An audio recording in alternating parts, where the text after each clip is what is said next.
Sufi Temperament. It was a moonless night, and the streets of the village were wrapped in shadows. The air was cool, and the silence was profound. Only the distant rustling of leaves and the occasional bark of a stray dog broke the stillness. Bayezid Bastami, the revered Sufi master, walked alone, lost in deep meditation. His steps were steady, his mind detached from the world around him. Out of the darkness, a figure emerged, a young man, his face contorted with anger and pain. Without a moment's hesitation, he raised his hand and struck Bayezid across the face. The sound of the slap echoed through the quiet street, jolting a few passers-by from their evening routines. Gasps of shock filled the air. "Do you realize what you've done?" a bystander exclaimed. "That is Bayezid, one of the greatest saints of our time." The young man's face drained of color as the realization struck him.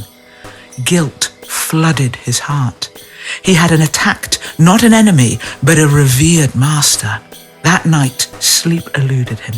The weight of his mistake pressed heavily on his chest. At the first light of dawn, he hurried to Bayezid's house, a modest dwelling that carried the fragrance of peace and simplicity. He found the master seated in silent contemplation, his presence radiating a calmness that felt almost otherworldly. The youth hesitated at the doorway, his shame keeping his feet rooted to the ground.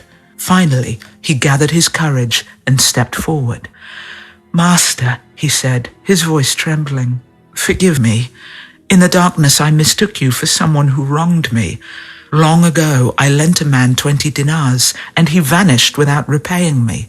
When I saw you in the night, I thought you were him. My anger blinded me. I am deeply ashamed." Bayezid opened his eyes and gazed at the young man with a kindness that melted the boy's defenses. Without a trace of resentment, he asked, "How much did you lend him?" 20 dinars, the youth repeated, his eyes lowered. Bayezid reached into his robe, pulled out 20 dinars, and placed them in the young man's hands. His voice was gentle, yet it carried an ocean of wisdom. "My friend," he said, "do not burden your heart with guilt. This did not come from you. It came from a place where errors cannot reach." The young man stood frozen, his mind struggling to comprehend the depth of the master's grace. His heart swelled with something he had never felt before, a love so vast, so unconditional, that it left him breathless. Tears welled in his eyes. In that moment, he understood what true generosity was, what true forgiveness meant.